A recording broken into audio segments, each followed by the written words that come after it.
2014នេះគណៈបកសង្គ្រោះជាតិនឹងប្រាប់ទៅគណៈបកប្រជាជនកម្ពុជាថាបើសិនអ្នកឯងនៅតែមាននេះមុខក្រាស់មិនព្រមលើយុទ្ធធម៌ជុំវិញការបោះឆ្នោតជូនប្រជារាស្ត្របានទេ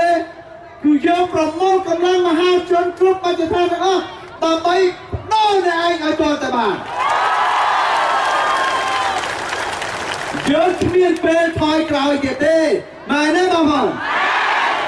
ហើយយើងមិនត្រូវចុះចាញ់ពួកកុម្មុយនីសផ្ដាច់ការនឹងទៀតទេបងប្អូនស្រែកពេញទីក្រុងភ្នំពេញ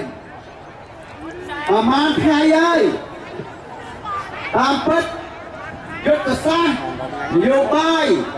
របស់គណៈបកសង្គ្រោះជាតិយើងទៅដល់ជំហានទី2ទេ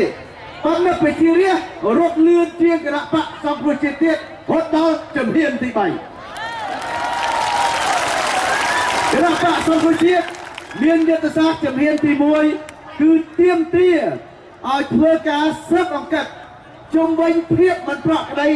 នៃការបោះឆ្នោតថ្ងៃ23កក្កដាឆ្នាំ2013យើងទាមទារ4-5 ខែហើយគេមិនហ៊ានធ្វើគ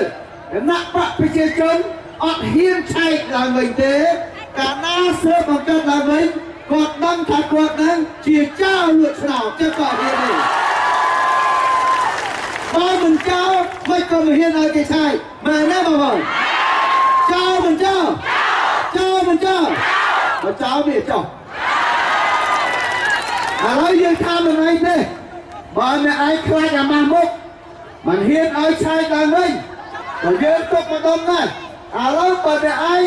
ថាអ្នកឯងឈ្នះមែនបោះឆ្នោតឡើងវិញសាមើលនេះជាជំហានទី2របស់គណៈបកសង្គ្រោះជាតិ